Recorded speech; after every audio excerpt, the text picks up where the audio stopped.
वहीं सड़क हादसे मामले में वैशाली में इंश्योरेंस कंपनी के साथ 1,85,00,000 का सबसे बड़ा समझौता हुआ है। हाजीपुर में आयोजित राष्ट्रीय लोक अदालत में पीड़ित परिवार और इंश्योरेंस के बीच ये समझौता हुआ और 1 महीने के भीतर इंश्योरेंस कंपनी को ये मुआवजा देना ही होगा। राजस्थान में 4 साल पहले वैशाली के इंजीनियर शशिकांत सिंह पटेल की एक सड़क हादसे में मौत हो गई थी। भीलवाड़ा से बाइक से जा रहे इंजीनियर को ट्रक ने ठोकर मार दी, जिससे उनकी मौके पर मौत हो गई थी, जिसको लेकर पीड़ित परिवार ने मुआवजे के लिए इंश्योरेंस कंपनी यूनिवर्सल सोमपो जनरल के खिलाफ हाजीपुर व्यवहार न्यायालय में क्लेम किया था। हादसे में इंजीनियर की मौत के 6 महीने बाद बच्ची का जन्म हुआ था। पीड़ित परिवार ने इंश्योरेंस कंपनी से 2,16,00,000 का मुआवजा मांगा, जो अब जाकर लोक अदालत में इंश्योरेंस कंपनी और पीड़ित के बीच 1,85,00,000 के समझौते पर बात बन गई है। हादसे के वक्त इंजीनियर का वेतन 1,05,000 रुपए हुआ करता था। भी फैसला हुआ, मैं उससे सेटिस्फाइड हूँ जी। क्या हुआ था? ये एक्सीडेंटल केस था 2018 का, 4 साल पूरे हो गए हैं, अब जाके फाइनलाइज हुआ है। क्या केस कंप्लेन आपने क्या किया? एक्सीडेंटल 146 क्लेम किया था जी। किसी को क्लेम मिला वो ठीक है जी। हाँ, इतना बड़ा अमाउंट के लायक वो थे, वो पढ़े लिखे थे, इंजीनियर थे, अच्छी सैलरी थी। कभी हुआ था क्या यहाँ? अब तक तो ऐसा इतने बड़े अमाउंट का कोई सेटलमेंट लोक अदालत में या कहीं भी कोई अवार्ड में भी हमको नहीं नजर आ रहा है कि अब तक कोई इतने बड़े अमाउंट का कुछ सेटलमेंट हुआ हो। स्वेच्छा से हुआ? हाँ, स्वेच्छा से हुआ, दोनों पक्ष के स्वेच्छा से हुआ। जितने भी क्लेमेंट में उन क्लेमेंट में एक 5 साल की बच्ची भी थी, जिसके नाम से 60% अमाउंट का 60% रुपया उसके लिए तब तक फिक्स करने का आदेश दिया गया है जब तक कि वो वयस्क न हो जाए। और देखिए, राजधानी पटना से आपको बड़ी खबर बता दें, जहां पटना में अपराधियों का तांडव एक बार फिर देखने को मिला। रामकृष्ण नगर में 2 लोगों को गोली मारी गई है, जिनमें एक युवक और एक महिला शामिल है। बाइक सवार अपराधियों ने इस बड़ी घटना को अंजाम दिया और फायरिंग के बाद इलाके में दहशत फैलाने की भी कोशिश की गई। पटना एसएसपी क्राइम की मॉनिटरिंग कर रहे हैं और इस पूरी मॉनिटरिंग के बाद मीटिंग भी की गई। रामकृष्ण नगर के थानेदार मीटिंग में मौजूद रहे। फोन करने पर थानेदार ने फोन कट कर दिया, कहा कि क्राइम कंट्रोल को लेकर चर्चा की जा रही है। तो ये बड़ी जानकारी आपको दे रहे हैं। राजधानी पटना में एक बार फिर से अपराधियों का बोलबाला देखने को मिला है, तांडव देखने को मिला, जहां 2 लोगों पर गोली चलाई गई, जिनमें एक युवक और महिला शामिल है। पटना एसएसपी क्राइम मीटिंग कर रहे और उन्होंने साफ साफ कहा कि इस वक्त मैं मीटिंग में हूं और फोन कट कर दिया। लेकिन सवाल तो ये उठता है कि अपराधियों का तांडव जिस कदर लगातार राजधानी पटना में बढ़ता जा रहा है, ऐसे में पुलिस प्रशासन पर, पुलिस महकमे पर गंभीर सवाल उठते हैं कि आखिर अपराधियों का मनोबल इस कदर कैसे बढ़ा हुआ है। मिली तो आए थे यहाँ पे, देखी कि इसी तरह के, अभी तो नाम पता कंफर्म नहीं हुआ है। वो गोली चलाते हुए इधर से जा रहा था, उसी क्रम में अभय को गोली। कौन सा जगह है सर? ये ज्योतिष ढेलवा ज्योतिष। क्या अपराधी की पहचान हो चुकी है? कौन लोग हैं? अच्छा, ठीक है। कितने लोग को गोली लगी थी? सूचना के अनुसार तो 2 को है। और दानापुर में दिल्ली साइबर सेल की पुलिस ने बड़ी कार्रवाई की है और रूपसपुर थाना क्षेत्र में छापेमारी कर 16 अंतर्राष्ट्रीय साइबर अपराधियों को गिरफ्तार कर लिया है। बताया जा रहा है कि ये गैंग पूरे देश में फैला हुआ है, जो पटना के रूपसपुर के मेरिडियन ग्रीन अपार्टमेंट से ऑफिस बनाकर साइबर क्राइम को अंजाम दिया करता था। इसके लिए ये गैंग ओला का नकली वेबसाइट बनाकर ओला इलेक्ट्रिक स्कूटी बेचने के नाम पर लोगों को ठगने का काम कर रहा था और इस तरह ये गैंग बेंगलुरु, दिल्ली, गुड़गांव और बिहार समेत कई राज्यों में लोगों को ठग रहा था। ये गिरोह 1,40,000 की स्कूटी को 70,000 में सेटलमेंट कर बेचने का लालच दिया करता था और उनसे पैसे ठग लेता था। 1 नवंबर को दिल्ली के साइबर क्राइम की पुलिस के पास ये मामला सामने आया, जिसके बाद आगे की कार्रवाई की गई। गिरफ्तार लोगों में तेलंगाना के 2 और बिहार से 14 लोग शामिल हैं।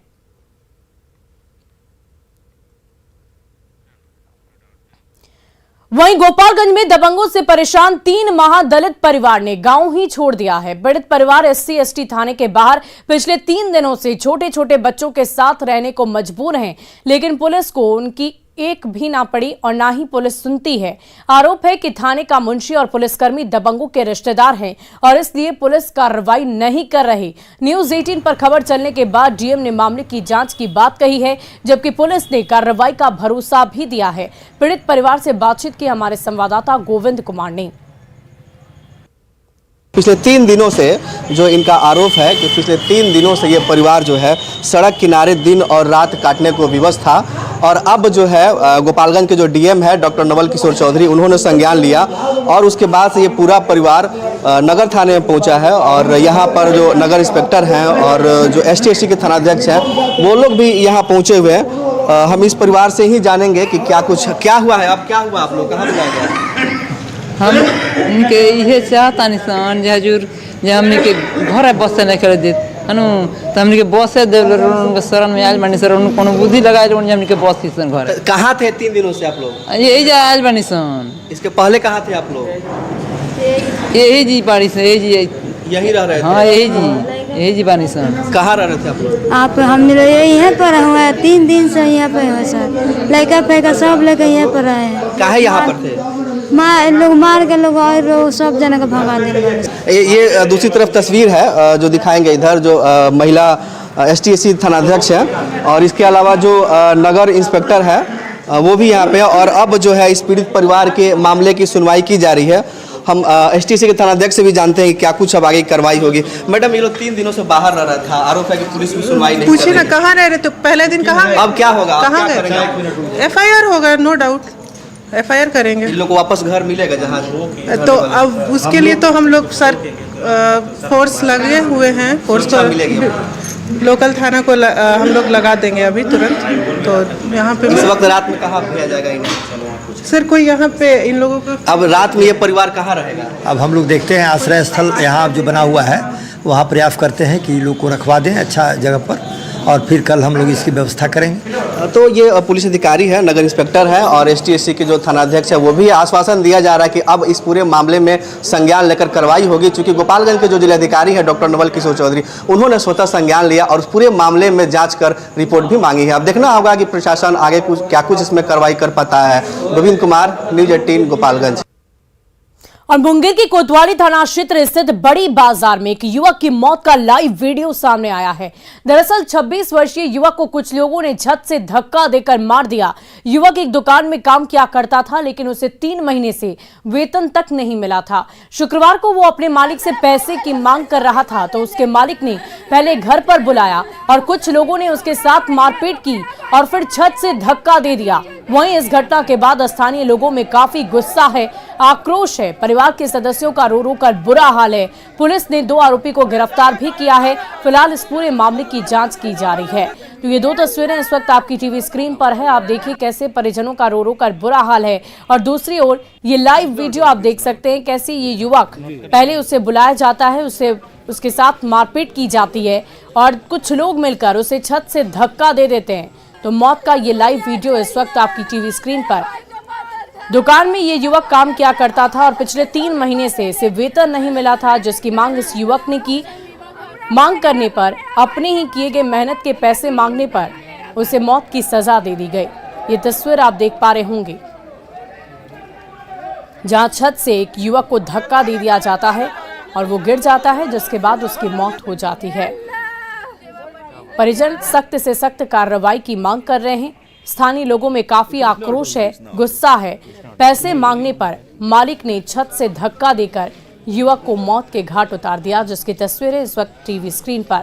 मुंगेर से बड़ी जानकारी आपको दे रहे हैं, जहां छत से धक्का देकर मालिक ने अपने ही नौकर को मार डाला। पिछले 3 महीने से लगातार उसे वेतन नहीं मिला था, जिसकी मांग उसकी तरफ से की गई और अपनी ही मेहनत के किए गए पैसे मांगने पर उसे मौत की सजा दे दी गई।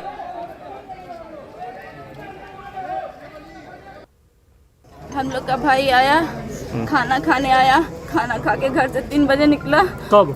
3 बजे। कब? कल खाना खा के निकला था। उसके बाद वहाँ गया, वहाँ उसको बुलाया गया, बुला के उसको बेतहाशा पीटा गया। कौन पीटा? मारा गया। कौन लोग? सारे से पैसा मारने गया था। किससे?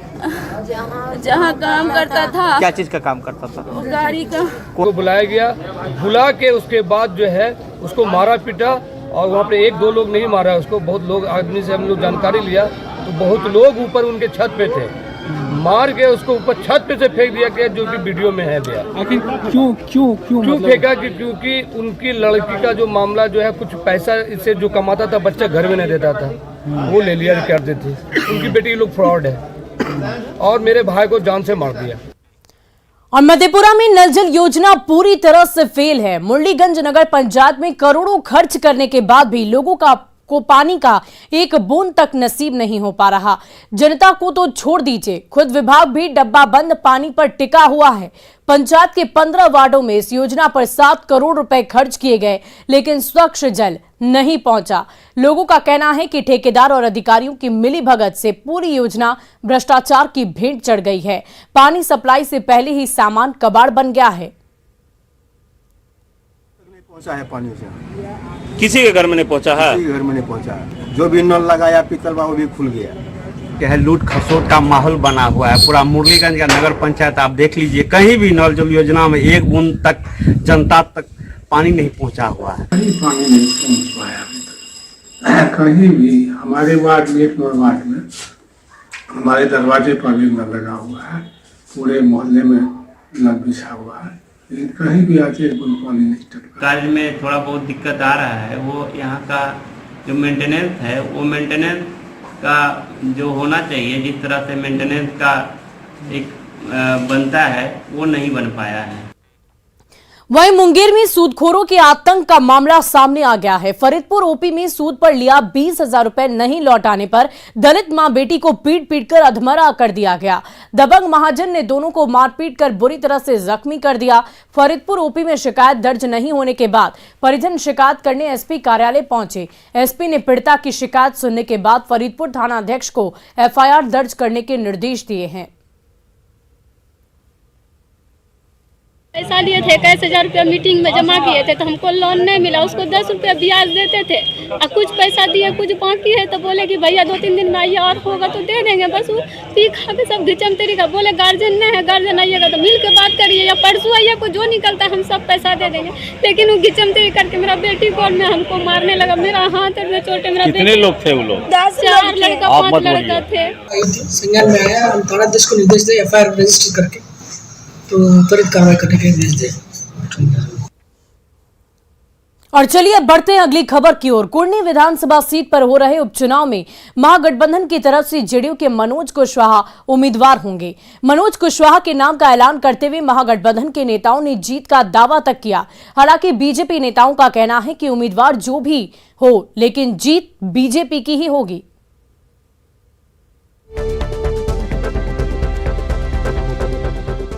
कुढ़नी विधानसभा उपचुनाव में जनता दल यूनाइटेड ने यह निर्णय लिया है कि मनोज कुशवाहा वो जनता दल यू के उम्मीदवार होंगे।